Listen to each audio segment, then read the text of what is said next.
Good afternoon, ladies and gentlemen. John just gave me the sign that we are supposed to start at this time for the program called What's Going On here on allpointstv.com. I'm George Moss, the host of the program that comes on here every Monday from 2 o'clock to 3, and you can pick us up at your leisure, of course. And we are on really on your computer screen when you bring us up. And want you to stay tuned to all the programs here at allpointstv.com. Because everybody here at the studio, and I can vouch for everybody that does the program here, they come in, they do their homework, some of the final touches in the office here, and then when they get before the cameras, they're pretty much ready to give you a program that is really quality because they put a lot of time into it. And we oftentimes discuss it before we go on the air to see how it plays with those who are here in the studio. I want to thank John, who doesn't come on the screen that much. You hear his voice in the background a lot, but he doesn't come on the screen that much, and he's really the one that runs the operation here, and we want to definitely give him some appreciation because without him, this production would not be possible. Today is a day that we come after the event that everybody is talking about, the event that happened last Wednesday in California. And we are saddened to have to again look at funerals of Americans who are being killed in this country because I don't think we really are paying attention to what's going on around us. And it's not just the fact that in this case there were people that saw something and did not say anything about what they saw. You know, this whole thing about you see something, you say something. Well, it's not just that, it's just that what we are saying is also a problem. In this case, it is true that there were people that saw something that was very suspicious at this house out of which these two killers, these two jihadists came out of. And they saw some things that did not seem to be normal in terms of a lot of boxes coming to the house, and it seemed like they were working in a garage that was next to the house, detached from the house, but it was an outside entrance to it. And they saw a lot of activity going on and thought it was suspicious, but because of political correctness, they thought if they reported it, they might be seen as being, what's the new term they have here now for that, Islamophobic. And they didn't want to be seen as Islamophobes. And so they didn't report it, and the end result is 14 people are now dead, and another 21 persons were injured. But even when we start to talk about what people are saying, that's also problematical. And I will refer to that in terms of the president. Everybody was watching last night, which had been Sunday, at 8 o'clock when the president was supposed to come on the air and say something that would help us to understand what the federal government is doing in order to rein in what is a problem here in this country. Because the gentleman that was, I hear him saying gentleman, this was no gentleman. This jihadist, Syed, what was his last name? I forget these murderers real quickly. Anyway, this person was a homegrown terrorist, and we hadn't heard from this president. And people want to know, okay, what is the president doing? What is he saying about this? And what is the federal government going to do now that we have a situation where these were not persons that came out of the country and were not part of the citizen body. These were the male involved in it. I think he got married recently to a Palestinian, or was it a Pakistani? I think it was a Palestinian. And Tashin Malik, I think her name was. And they're saying that she radicalized him. And we keep talking about people are being radicalized. And so we want, I'll talk about that in just a minute, but we're waiting for the president to come out and say something about what the federal government is doing now that we see that we have a problem with persons on the land space. This is not a first generation person removed from, just recently came into the country. This is a person that is a citizen of the United States that killed 14 of his fellow Americans. And when that happens, then we have another situation here, unlike what we're talking about. I mean, we're talking about, right now we're talking about the Syrians coming in, and we're talking about immigration control and making sure that we vet those that come into the country and have a database on those that are coming in by checking their background before they get here. And here's a person that's already here and a part of the citizenship group in the United States. And look what happened in this case. So the president was to speak last night, and everybody's waiting to see what the president's going to say. And I think we all pretty much knew what he was going to say, but given the pressure, some thought that it might have finally pushed him into coming out and at least making a statement about what the nature of the problem was that we're facing. I mean, this is not about gun control and too many guns and all of that, particularly when there were only 2 people at the scene that had guns, and the rest of the people were not armed.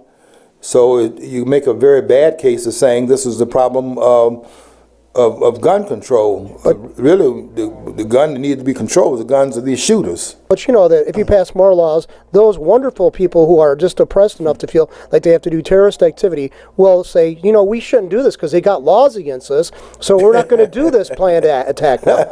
You know, yeah, they're going to follow the rules. I mean, they kill each other. They're willing to blow themselves up a lot of times. They don't think they're going to be dissuaded by laws of the land. You know? Yeah, it is when you think about it. It is really ludicrous to believe that those who are violating the law or taking people's lives are going to be worried about people passing laws that restrict their access to guns, as if the restriction of access to guns actually means there'll be no access to guns. Criminals will always find a way to get the weapons they need to create criminal acts. And it's just amazing that we think that you can pass laws against human nature. And if you pass a law that says that guns will be prohibited under certain conditions in certain environments, under certain circumstances, in the hands of certain individuals, then the law, because it exists, means that then the intentions will be carried out, and that also exists because the law's intent will be carried out by those who are what? Law-abiding? Yes, the people law-abiding will be law-abiding. I mean, they'll obey the law. But the laws are not really going to do a whole lot to stop the law-abiding, because they're not gonna do too much outside the color of law to start out with. What we're trying to do is stop these persons that have no respect for the law. And you think if politicians think you can pass a law that they're going to respect because it's another law on the book, then I don't know where that would come from. It certainly seems to be, on the face of it, a certain amount of political nonsense. So, I mean, why would you think that those, if they have not, I mean, is there a law against killing in the country? Can we get to that particular law first? If guns are used to kill people, and you have laws on the book against killing, then would it be necessary then to put a law on the book about guns if the guns are used to kill people and killing is already illegal? Then wouldn't that stop the killing if laws stop killing? And the idea people will not get access to guns, you're going to be able to restrict their access to guns because you have a law against it, as if they will not find some way of getting the guns. And I understand that this person that went off this past Wednesday had someone else to secure a gun. One of the guns was not in this person's name. It was in another person's name, and they want to check this person out and find out if he had any connection to what happened this past Wednesday. But it just shows you that you can put all the laws in the books you want to, but all that's going to do is restrict the ones who will use guns as a matter of self-defense, will not do anything offensive with guns, will not go and take anybody's life without provocation, without defending their own life. And what you're doing is taking the guns out of the hands of those who use their arms to defend themselves, wherein the other person have not even been bothered by or tethered by the laws. And so that is so even when they start talking, we say, well, we want the president to come out and say something. When they start saying something, then it's also a problem with what they're saying. Well, the president last night, did another speech. I think this is the third time he's spoken from within the Oval Office. This is very rare when the president speaks from within the Oval Office, because that's kind of like a private domain of the president, and you meet like heads of states there and things of that sort. So you don't oftentimes see a president doing that. But in this case here, the president had a conference, had a not a press conference, but had a what do you call it when the president's up there running his mouth and telling untruths? I guess you have to say he's having a meeting with the public, but not necessarily a meeting in which he's coming clean with the public and telling the public the truth. We didn't hear anything that the president was saying last night that informed us of anything we didn't already know. But anyway, we had the media was able to cover the president. He was able to project out, spoke 13 minutes, and stated that we should not, in fact, turn on each other. I'm sure the jihadists will understand then they have to stop killing Americans, those that are here for that reason, in these death camps that they have in this country. These training camps, I understand they're in all of the states except one, and the reports are the only state that doesn't have one of these training camps where these jihadists are is Alaska. Every other state, all the other 49 states, supposedly have these training camps. And why are what are these training camps designed to do? And when you have 250 people that have gone over, according to some reports, to fight with ISIS, and then they're allowed to come back into the United States without any check upon their citizenship status, and no retribution, no laws passed to prohibit this kind of what really is treasonous conduct, because we are at war, undeclared war with ISIS. Now we can say that, well, the war has not been declared. We haven't declared a war since December the 7th, the celebration of Pearl Harbor. We haven't declared a war since December the 8th of 1941. You know what? This might actually have to force him to go back. Obama, I'm talking about, to go back on his one promise he seems to be keeping really good. Page 261 that you often quote, of the audacity of hope, that he said he'll stand with the Muslims if the winds of politics turn ugly. So him being the president makes actually force him to say, guys, you can't really do this. I'm supposed to speak up. There's 300 million people I'm supposed to protect. So maybe, I don't know. I don't see him changing that promise. So that's the only one he's ever kept, in my opinion. But yeah, this president is speaking to the Muslims. He's not speaking to the Americans. If he's speaking to the Americans, he would have told them what he's going to do to stop this jihad inside this country, which the president did not touch upon that. What this president did last night really is really quite unforgivable. But it certainly was not surprising, because the president has been doing these kinds of things over the 7 years of his tenure in the White House, and nothing that he said or did last night was not to be expected. We expected the misdirection, to talk about the need to rein in our guns, and that's a standard with this president. Anytime the president can use the situation to talk about the need to subordinate the Second Amendment, the right to bear arms, which the Second Amendment is really absolute about that. It says that there'll be nothing that will be put as a prohibition against the claim that one has the right to bear arms. Now, if they want to change it, they have to amend the Constitution.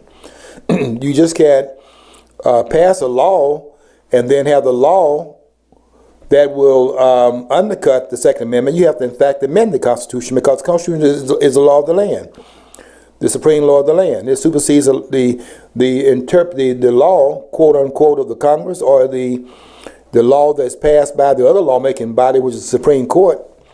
The courts are also making law in this country. And the lawmaking body that is the executive branch of government, they're making law. The president makes laws, makes law in this country. But the ultimate law, the supreme law of the land, is the Constitution. And you can't pass a law that undermines what is written in the Constitution in language that is explicit. And it says that no language, no prohibition against the right to bear arms in this country. And so, but they're doing, but they keep talking about doing it, and they are doing it. So it was very powerful. Of course, the president came up. I shouldn't say came down to the usual standard, which was to tell the American people that they need to be more loving in their embrace of Islam, and not to take this incident as anything that would make them fearful of those who are carrying the same outlook and banner that these persons were carrying. That we are supposed to overlook this and look at it as something that happens out of the ordinary. What really is it out of the ordinary when you look at it from a global standpoint, in terms of what is not being said here, and what is not being said here that's why I was saying earlier that what people are talking about when they start talking about the situation, that's unhelpful too. They say, see something, say something, but when people are saying something, they're saying all the wrong things. The politicians are not saying what's really what needs to be said here. I hear them talking in language that really does not really define the problem we're dealing with. It may sound like they are, but they're not. They'll say things like, the problem is radical Islamic extremism. And I asked in a post that I wrote, I think I wrote this post last week, I asked, what are those two modifiers, one on each side of the word Islam, what are those two modifiers doing in that expression? What does that mean? Radical Islamic extremism. What does that mean? I'll wait for you to give me an answer to that. Just think about the answer to that question, because it doesn't have any meaning. I'll tell you another word, another phrase that does not have any meaning. I wrote about this just a few minutes ago before coming to the studio. A war on terror. Let me tell you something. In order to have a war on terror, you have to have a war on your own imagination. Because terror is in a person's mind. And if you think about it deep enough in terms of the implication of that, what you really have to do a war on terror is go to a war with your own self. Because the terror is in your thoughts. Terror does not have materiality. And so when they start saying we want a war on terror, we're fighting a war on terror, it sounds like they have defined something. Nothing has been defined. And nothing has been defined when they say radical Islamic extremism, or when they say radical Islam. Here's a challenge I would give to those that will offer those sound bites. And these are nothing but sound bites. Tell me what the difference is between radical Islam and Islam. and Islam. What is Islam, and then what is radical Islam? Have you noticed that no one ever defines radical Islam? They just simply throw it out there as a soundbite. We have to defeat radical Islam. They're always putting a modifier with the word. Sometimes they'll enclose it with modifiers on both sides. Radical Islam, Islamic extremism. They'll make the word radical an adverb, modifying and they make Islamic the adjective, and then make terrorism the noun pretty much. So they have an adverb modifying the adjective that modifies a noun, a created noun, extremism. Well, I mean, actually, what we consider Quranic Islam, because Quran says if you do this, you got to do that. So it means there's no times have changed, so you got to be tolerant of other religions. It doesn't say that in the Quran. Islam is not very adaptive. I mean, the people who have adapted it basically would be considered by the Quranic Muslims to be, heretics. Because I don't know where anybody gets the reading from the Quran. It's a religion of peace. I've never seen. It's never been part of peace. Christianity is not a religion of. I mean, it's not a pacifistic religion like a lot of sects that try to make it. I don't see it being that. It's kind of a lot of openness to interpretation there, but it's got more peaceful possibilities than I would say the Quran has. So it's not a religion of peace, and that's the other thing that is part of this jihadist movement, to give the appearance that these persons are perks that are kind of coming out of another view. Islam is being co-opted, and these are the ones that are perverting this religion, and they have co-opted it from those who are the ones who are practitioners of Islam in its full meaning, which is it's a religion of peace. And certainly we don't see all Muslims out here, going into these places like they did this past Wednesday and shooting people unprovoked. We don't see all the Muslims doing that, so that would not be fair to say. But it is fair to say that what the persons that are doing it are motivated from is that they're motivated from the tenets of Islam. This is not outside the tenets of Islam. What happened last Wednesday? In fact, I would agree with the philosopher Stefan Molyneux that the extremism of Muslim practitioners is in direct association with their affinity and fidelity to the Quran. In other words, those who have the most fidelity to the Quran are the ones who are going off like this. And that's why I was saying earlier that when they start saying things like radical Islamic extremism, I know that's not a person that's serious or a person that does not know what he's talking about, he or she is talking about. And the way I know really when they're using language that doesn't have any meaning is whether or not they use Islam after a modifier. Islam should be at the beginning. For example, if I say anything about radicalism, I'm going to talk about Islamic radicalism. In other words, what is driving the radicalism has to be put before the radicalism because that's the driver. The modifier is Islam. So is Islamic jihad, or is Islamic radicalism? They want to make it radical Islam. There's an intent here. The intent is to these politicians are really something. The intent is to make it appear that they are serious about identifying, first of all, what it is they're dealing with. And they want to claim that they're dealing with radical Islam. You're not dealing with radical Islam. There's no such thing as radical Islam. There's only Islam.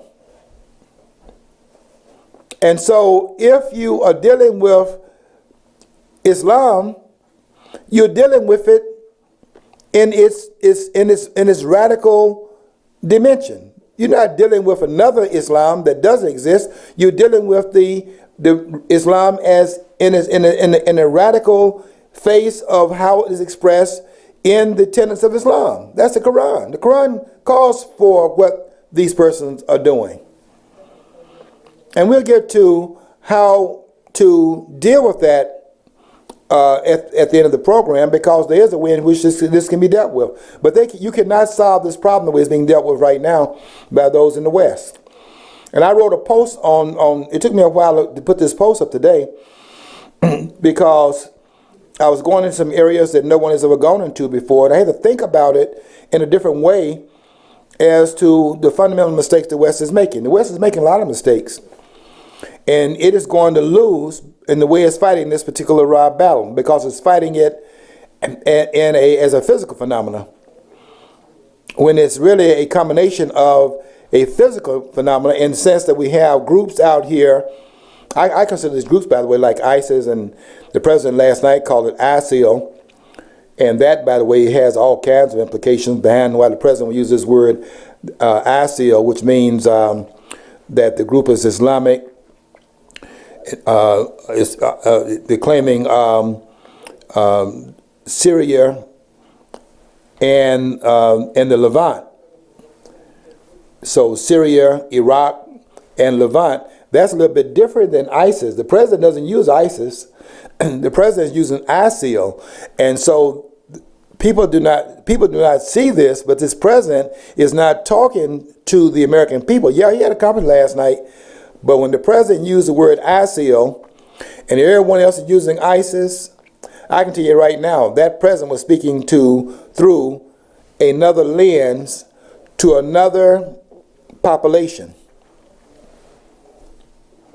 ISIL is not the same thing as ISIS. Maybe it's the same group, but the intent is different. You see, ISIL means that you're not recognizing Israel, because the Levant would mean Palestine. Doesn't mean Israel. And so wherein everyone else is saying ISIS, the president last night used some other terminology. You see, when you say that the people see something, say something, you got to also come back and say, okay, what is it that they're saying when they are saying something? What is the something that they're saying? The president said something last night, and others that are denouncing him for what he didn't say, they're saying something too. And there's something wrong with what they're saying. That's why it took me a long time to put this article up today on Facebook. Because I had to write about something that nobody else is writing about. Because I had to think about what is going on here that keeps this country and the West from dealing with the real problem that it's facing. And they're not going to be able to solve the problem the way they're handling it right now, because they're not dealing with the problem. They're dealing with a symptom of the problem. They're actually dealing with shadows. They're dealing with silhouettes. Some of it is because of political denial. Some of it is Western restraints. You know how we, through our institutions, which is more, we have more, the West has more tolerant institutions than any other part of the world. Other countries protect themselves because they don't have these Western restraints. I mean, what did they do in China when they had an upsurgence? I forget exactly what part of China it was in, but I will tell you that they had a problem with some 13 Muslims that rose up in China, and what they did there is took them out there and shot them. I'm not advocating that. I'm saying that that in the West there are these restraints based upon the fact the West carries out its values in a different way. You don't have to get rid of any of the Western values to deal with this culprit that I'm talking about, but you have to understand what the restraints are. What are the restraints that cause political correctness to come into existence? Why do we have political correctness? Which causes us to see things through a lens that's filtered through our denial of what it is we're looking at. And what we're looking at is we're looking at Islam. Political correctness causes us to talk about it in terms of it being radical Islam, or calls us to say things like Islam is a religion of peace. It was incredible that George Bush, in the face of 9/11, almost immediately after 9/11, after he stopped hiding at Fort Bragg, the president went from, he was in an elementary school, and they went to him while he was in that third grade, reading a children's book, and the president was doing a good job of being out here with the people and things like that, and that's always a good thing. And one of his members of his security team came and told him, Mr. President, the country is under attack. And they didn't know that at first, when the first plane hit, it might have been just that a plane had flown low, or something mechanical had happened and the plane went off course, or something that was untoward, and that accident occurred. But when they came back to him and told the president that there had been another plane that hit the building, then the president, you could see it on his face, the president then looked and knew the country was under attack. 2 planes. And so we knew that we were at war with somebody. We didn't know exactly who it was at that time. The president went to Fort Bragg. And the president was in a military apparatus. Around him was the military. Because if you're at war, the military is the first line of defense for the country. And of course, the president has to be protected as leader of the United States. But when the president came out of what was really I wouldn't say hiding. I would say the president was, in fact, having his security taken care of. Once that was over, the president, they called the other person in the bunker. We're in the bunker in the White House. And the president decides he's going to come out of Fort Bragg, get back to Washington. And then we went to the ground level at 911 and spoke to the bullhorn and said that the ones that knocked these buildings down would be hearing from all of us soon. And all 19 of them, just like those 2 persons this past Wednesday, I don't know how they could hear anything. They were all dead. They were on a suicide mission. So were those persons last Wednesday. They were on a suicide mission. Those persons were there to give their lives, to forfeit their lives in order to kill, in this case, kill other Americans. And they were Americans themselves. And so when they start talking, the question is, what are they talking about? I mean, what did the president say last night about what we're going to do? I mean, he was talking about what we're going to do over in the Middle East. But what did the president say we're going to do about the person over here? They're not that. None of those. This warfare. 911, 19 persons on those planes was not persons flying planes from the Middle East. And last night, the 2 persons that Wednesday, what time was that Wednesday? These persons were not coming from some place outside the United States. And so what are we going to do about this problem inside the United States? And what are we going to do here about these jihadists that's in America? Now, I noticed this in terms of this denial I was talking about earlier, where last week, I think it was, Donald Trump had said that when 9/11 occurred, Muslims were in New Jersey celebrating, and he saw thousands of Muslims that were celebrating 9/11. And then the press, including O'Reilly and some of the others who are not necessarily anti-Trump. In fact, I think O'Reilly, as quiet as it's kept, and I know he tries to be fair and he tries to claim he's fair and balanced, but I think he kind of favors Trump in a way, and I see why, because Trump is probably the best of the lot that's running out there. But they went in, and they went to see if the news would have covered if there were any news reports of anyone cheering out there after 911 had hit, and if there was any press that would have covered that. And they only saw, I think, 2 different pieces of information that might have given some credence that somebody was celebrating, but not me. But they didn't have no record of thousands that were, in fact, out there cheering. But here's a problem. You want to use the press's non-reporting of these events as an example of the fact that the event did not happen. I mean, it's really ridiculous when you understand the press does not report on everything that happens. For example, most persons in this country believe that blacks in this country are under siege by police.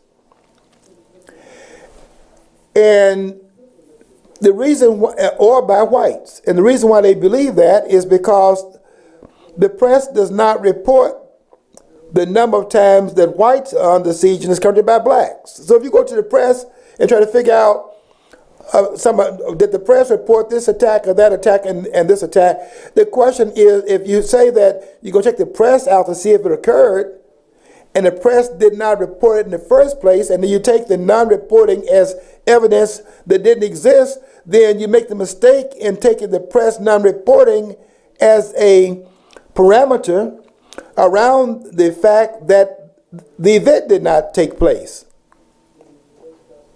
And that's what happened in Donald Trump's case. There was cheering that went on in 911. It went on elsewhere. And why would you assume that the geography would have something to do with the celebration of it here? They were celebrating in London, and they were celebrating in Paris. Certainly were celebrating in the Middle East. So the Muslims here would have been more sober and more serene about it than they were elsewhere. All of them carrying the same jihadist impulse and ideals.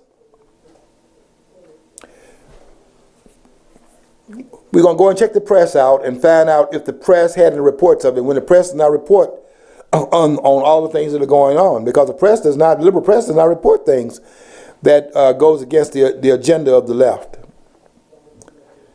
I mean, look at how the press tried to make George Zimmerman, who was Hispanic, made George Zimmerman a white person because it didn't fit the narrative.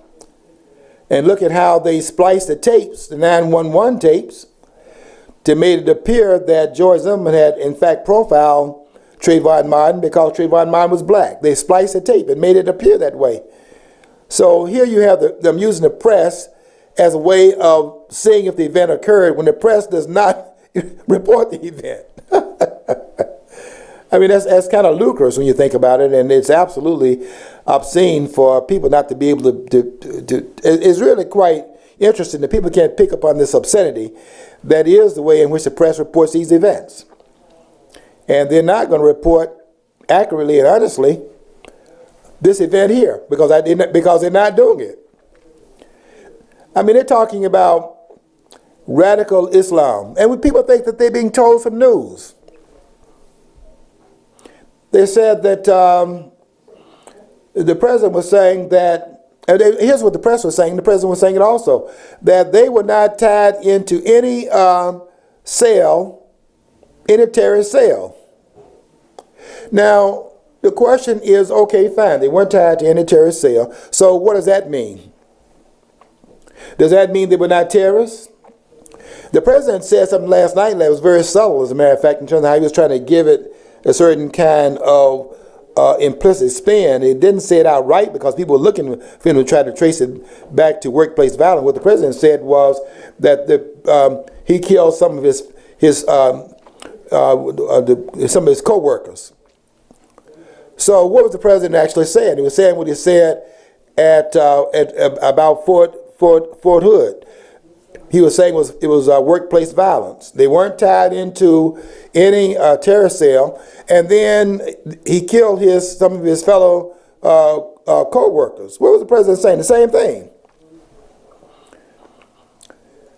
It's tied into a foreign cell in the sense that the ideas are incubated from the same place. And you don't have to give any orders out. You just have to be able to understand what the tenets of Islam are. The tenets of Islam is the caliphate. I'll ask you this question again. What is the difference between, and I want those persons that talk about radical Islam to tell me the difference between Islam and radical Islam. They keep saying this is radical Islam. Okay, what is that? Is radical Islam jihad? It is, isn't it? Well, so is Islam. Is radical Islam the caliphate? It is that too. So is Islam. What else is radical Islam? It is to carry out to the letter the Quranic requirement required of all Muslims. And that is also true of Islam. There is when they never define it, because if you start defining what is radical Islam, you got to talk. People begin to see that there is no difference between what is radical Islam and what is Islam. What is the difference between the two? There is no difference. And until we actually put that out in public, you cannot resolve this problem. In fact, I was making this point that you recall in the pre-Osama bin Laden days, you remember when they were telling us after 9/11 that the motivation behind what happened at 9/11 was some person hiding in a cave in Afghanistan. And so then the idea was to send our military after that person over there in Iraq and in Afghanistan, and they've been hiding in Sudan for a period of time also. And we go out there and root them out, get them out of those caves, and then the problem would be resolved. So Navy SEAL Team 6, which is the number one fighting force, special force in this country, went over there and rooted him out of, he was in Pakistan, rooted him out of there, killed bin Laden, the inspiration supposedly of jihad. And we now know that bin Laden is dead. There's no question about that. We saw the person. They put the ones on the person that killed bin Laden. They put him on Fox, and he told us how he did it. I believe the man.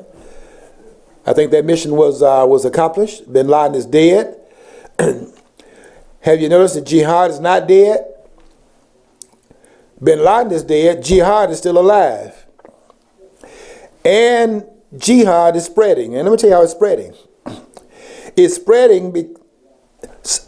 My blind spot at first was that I was thinking it was spreading only because the West was involved in a cover-up, and they were sending soldiers over to the Middle East to hide the fact that the politicians have let these jihadists inside the country.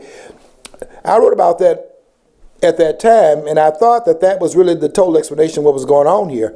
That they were sending people over to Afghanistan and Iraq to hide the fact that they let the barriers down. These jihadists are now here on the soil. But I now have come to understand something else that I missed at that time, and that is what I missed was that another element of the total picture is that the way they define the problem is part of why they are getting it wrong. They define the problem as these individuals who are silhouettes really of the problem as the problem. That's why they'll say things like they were not tied into ISIS. That's why they make these comments, because they think because they do not see that what they're dealing with here are the shadows, the silhouettes of the problem.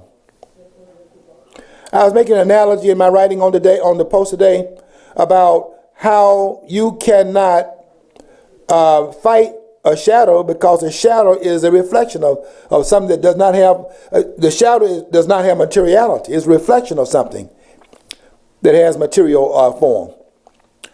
And you can't fight war on terror. Terror is in your mind. You can't fight. There can't be no war on terror. In order to have a war on terror, you have to have a person kill himself.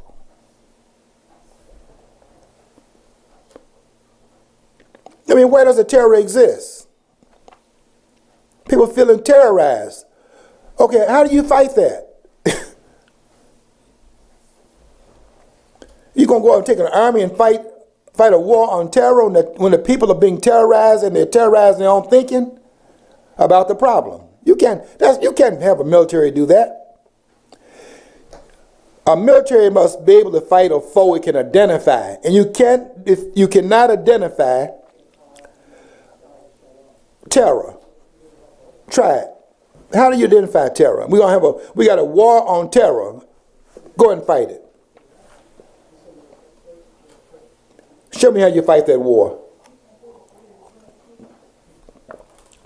We're talking nonsense. Our politicians are talking nonsense, and they got us talking nonsense.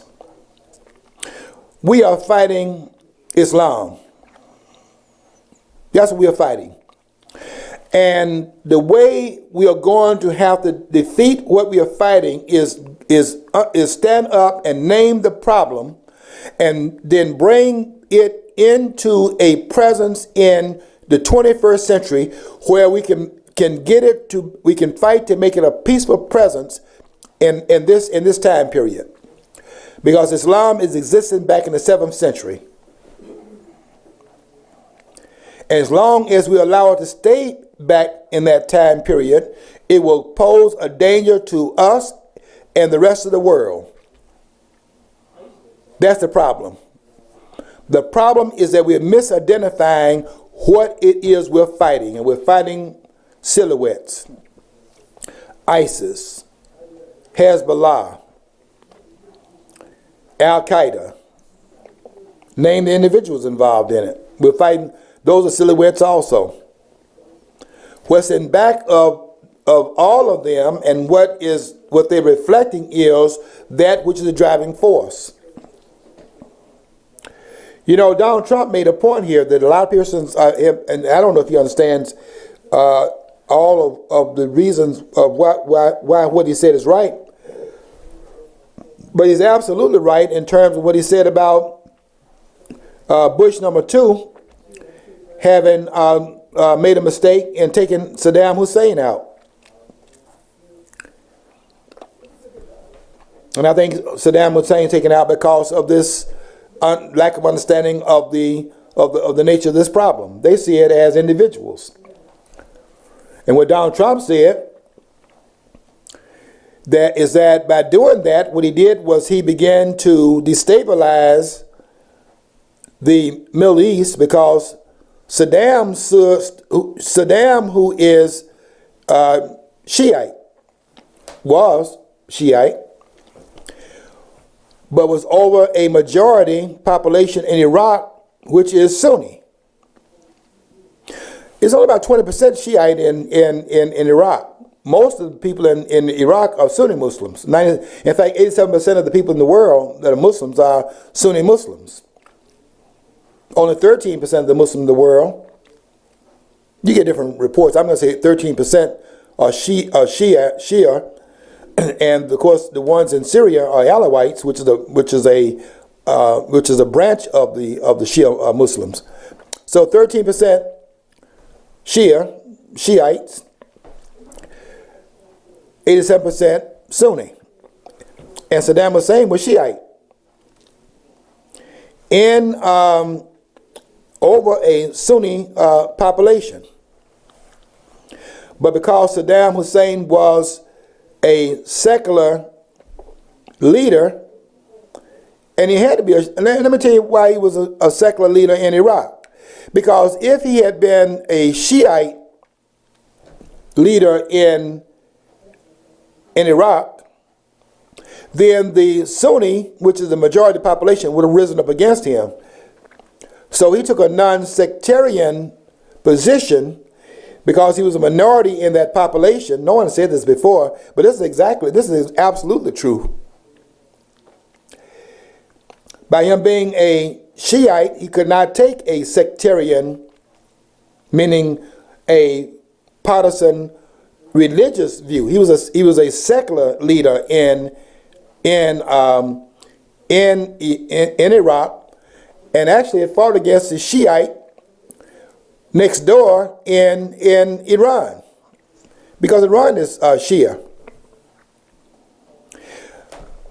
That balance between a Shiite who was secular and the Ayatollah Shiite over in Iran, because the balance wasn't because you had different types of Muslim sects there, you had different political presence in the two countries, balancing each other out. Nobody said that, folks. I'm saying it. And it's something they got to look at. Because there are a couple of mistakes people are making, not only in terms of taking Saddam out. I thought, when I first looked at them taking Saddam out back in 2003, I thought, first of all, it was a way of covering things up about the fact these persons were on the soil of the United States, and it's a diversionary thing. It was diversionary as well, but it came out of a worldview they have about what is they're dealing with. They think they're dealing with individuals, and they're dealing with it on the individual basis. They want to fight ISIS. They want to fight. The president said ISIL, and those are and we need to fight these groups, because these groups are carrying energies from the Islamic, from the base of Islam, that they out here, with these machine guns and these killing machines, and they're deadly and dangerous, and they have to be opposed. But we got to understand the ideological aspect to it as well. Because you're not going to win this war in terms of just going over there, as his president's doing right now, talking about doing. This is what he said last night. We will, in fact, take ISIS down. Well, if you take them down, that's just those folks.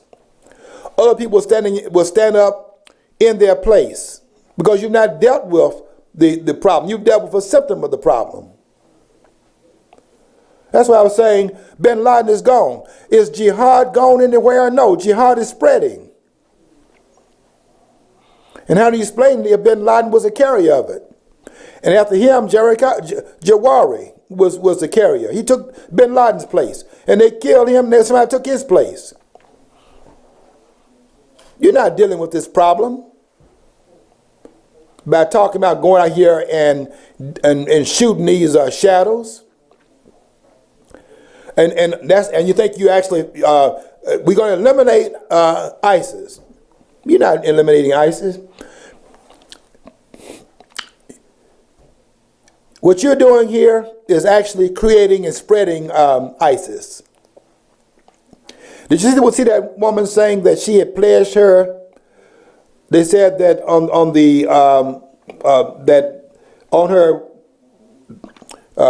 her wall, on her text she tried to erase, her emails that they were able to recapture. She had pledged her allegiance to ISIS. And the press reports that as if that is the end and all of what needs to be known. But why did she do that? Because allegiance is not to ISIS, period. It's to ISIS, to why she would pledge allegiance to ISIS. Because ISIS is looked at as a true custodian of that which is called for in the Quran. That's why. And they stop with ISIS and don't understand that ISIS is a silhouette of the real problem.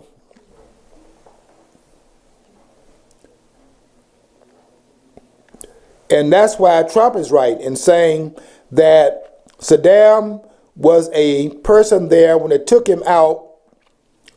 And I thought it was a cover-up at first, and it was a cover-up to an extent, but part of it was just the worldview is wrong.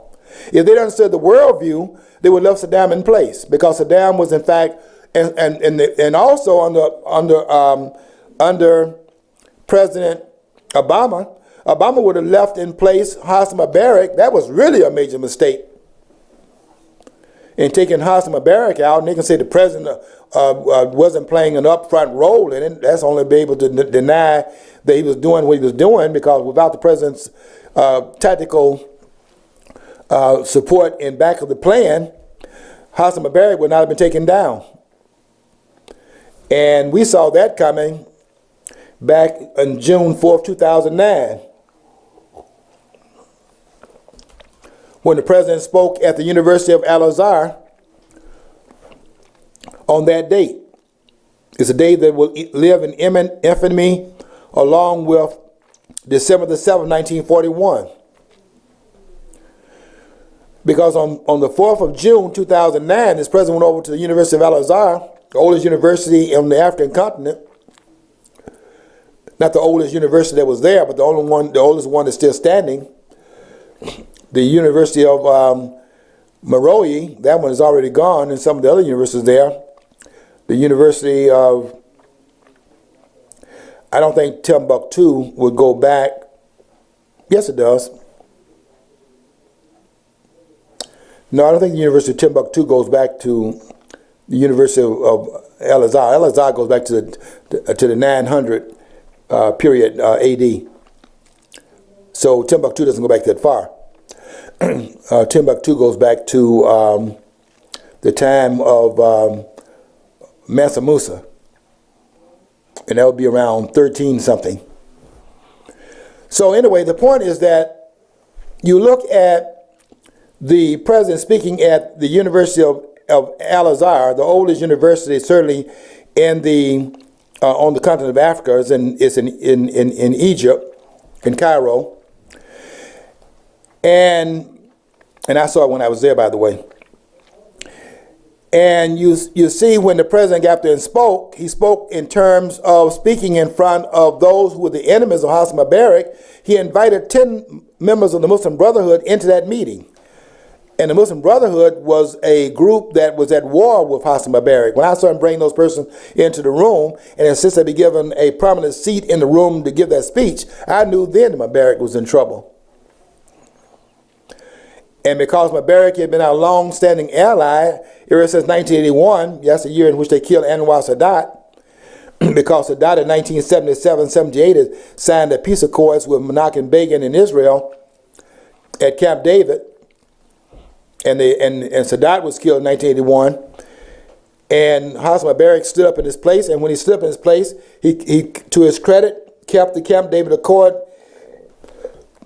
intact, carried it out, which made war with Israel impossible, because they can't fight a war in the Middle East against Israel in a frontal way without Egypt, because Egypt is the largest Muslim state in the Middle East. It's only exceeded really in the Muslim world by Indonesia, which has 250 million Muslims. But you can't fight the war in the Middle East. Indonesia doesn't fight the war in the Middle East. So in order for the Middle East to fight the war, you must have Egypt on the side, and by Mubarak staying true to the Camp David Accord, they couldn't fight against Israel.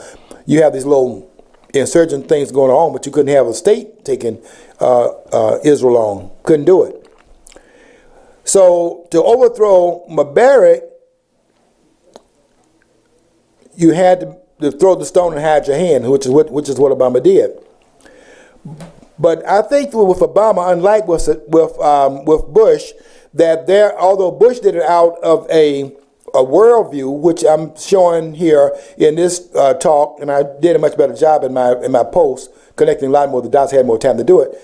That the dots were connected a little bit better, but I have to run with time here. But I will say that I think with the president, there's something else going on ideological that's in line with the jihadist intent. And that's something this president we're going to look at with this president. Anyway, the bottom line is that we have got to look at what is the driving force. And the driving force is not ISIS, ISIL, or however you want to define those groups. The driving force is Islam. And until we actually identify that and bring it up into the 21st century, we're not going to be able to defeat this enemy, because we have to fight it physically and ideologically. Okay, until next week, I want you to follow your dream. Until you follow your dream, you'll never know what's on the other side of the rainbow. See you next week.